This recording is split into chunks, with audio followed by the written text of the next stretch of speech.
All right, so we're going to be playing 12 Days. This is a Christmas-themed card game based on the 12 Days of Christmas. All right. So the points in this game, you score points in one of two ways. You'll either score points off of this holiday deck here, which are numbered 1 through 12, again for the 12 Days of Christmas. And then you'll score points off the cards in your hand, which again are also based on the 12 Days of Christmas. So for example, the 12 card, there are 12 of these in the deck. 12 drummers drumming. Yep, 12, that's right. There are 5 golden rings in the deck. All right, yeah. There's, what's the one again? Partridge in a pear tree. Partridge in a pear tree. There's one partridge in a pear tree, right? So those are the main ways you'll score points. I'll explain more in detail at the end how these score, right? But the gameplay is very simple. What you're going to do is everybody's going to get 12 cards to start the game, okay? So you're going to take your 12 cards, and the first thing you're going to do is you're going to look at your 12 cards, you're going to choose a card, and then you're going to put it face down, you're going to pass it to the person to your left, okay? That card is now going to go into their hand. So once everybody's passed a card, you'll then look at your cards, and everybody will play a card face down to the table. So this is a simultaneous action card selection game, okay? So once everybody is set, so I'll just randomly put some cards out. So let's say these are the card we played. Everybody will flip, okay? Once we flipped, whoever played the lowest card, so the rarest card, gets the card on top. And that will be worth 1 point. So the first day of Christmas is only worth 1 point. But if you win the 12th day of Christmas card, that's 12 points, right? So they get more valuable as you work your way down the deck. Okay. What happens, so let's say that Knox had played 5 golden rings and I played 5 golden rings. If 2 people play a duplicate card, the person with the next strongest card actually wins the card. So in this case, Bill would win the card because he played a 7. Okay. Okay.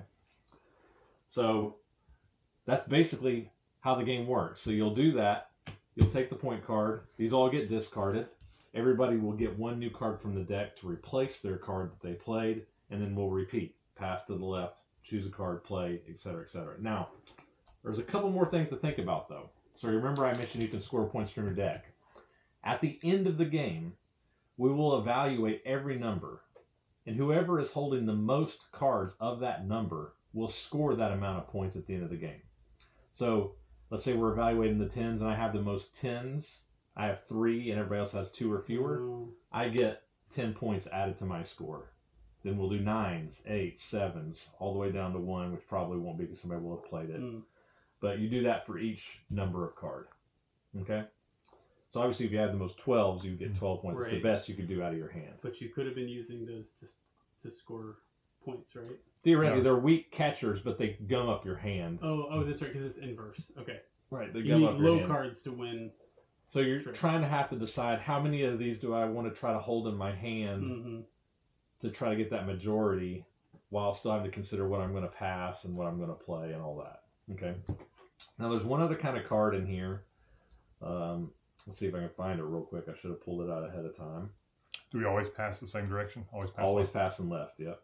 So there are 2 0 cards. So here's one. Santa Claus and Mrs. Claus. Okay?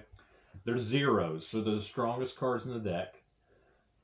What's interesting about them, though, is if you play the 0 card and win the hand with it, you don't take the points. You decide somebody else at the table who gets the points. So if Knox played this and it was for the 2, he would choose to give it to Bill, Cameron, or myself. Okay? That makes sense. If you play it. That they would be unselfish cards. Right. They're giving cards. Yeah. Okay? That's pretty much it. Very straightforward game. Any questions? I think so. Have you guys played it? I played it with the kids like 30 minutes ago. Oh, awesome. Yeah, with Knox and Hayes. All right. And then that's how you play. And that's how you play. Generally. That's generally how you play 12 days.